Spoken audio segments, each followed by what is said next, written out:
ಏನು ರಾಮಾಯಣ ಕಾಲದ ಜಟಾಯು ಸತ್ತು ಪ್ಲೇಸಾ? ಹೌದಪ್ಪ. ಇದೇ ಪ್ಲೇಸಲ್ಲಿ ದೇವಸ್ಥಾನ ಕಟ್ಟಿದ್ರಾ? ಹೌದಪ್ಪ. ಅದು 5 ಎಕರೆಯಲ್ಲಿ ಕಟ್ಟಿದಾರಾ? ಹೌದು. ಇದಕ್ಕೆ ಫೌಂಡೇಶನ್ ಹಾಕಿಲ್ವಂತೆ? ಹೌದು. ಹೆಸರು ಹೇಳ್ಬೇಕು. ಸೀತಾ ಮತ್ತೆ ಗುರ್ತು ಬೇರೆ ಇದೆಯಂತೆ? ಹೌದು. ನೆಲಕ್ಕೆ ಟಚ್ ಆಗ್ದಂಗೆ ಒಂದು ಪಿಲ್ಲರ್ ಇದೆಯಂತೆ ಇಲ್ಲಿ? ಹೌದು. ಮೋದಿ ಈ ಪ್ಲೇಸ್ ನೋಡೋದಕ್ಕೆ ಹೆಲಿಕಾಪ್ಟರ್ ಹಾಕೊಂಡ್ಬಂದಿದ್ರಂತೆ? ಹೌದಪ್ಪ. ಹೌದು ಹೌದು ಹೌದು. ಜಾಸ್ತಿ ಬಿಲ್ಡಪ್ ಕೊಡ್ತಿದ್ದೀನಿ ಅನ್ಕೋಬೇಡಿ, ಯಾಕಂದ್ರೆ ಅಷ್ಟು ವಿಶೇಷವಾದ ದೇವಸ್ಥಾನ ಇದು. ನೀವು ಯಾರಾದರೂ ಮನೆ ಕಟ್ಟೋಕೆ ನೋಡ್ತಿದ್ರೆ ಈ ವಿಡಿಯೋನ ಕಂಪ್ಲೀಟಾಗಿ ನೋಡಿ.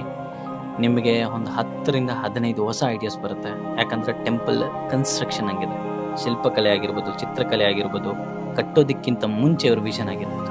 ಸೊ ಲೇಟ್ ಮಾಡ್ತೀರಾ, ವಿಡಿಯೋ ಸ್ಟಾರ್ಟ್ ಮಾಡೋಣ. ಈ ದೇವಸ್ಥಾನ ಆಂಧ್ರ ಪ್ರದೇಶದ ಸತ್ಯಸಾಯಿ ಜಿಲ್ಲೆಯ ಹಿಂದೂಪುರ ಹತ್ರ ಬರುತ್ತೆ.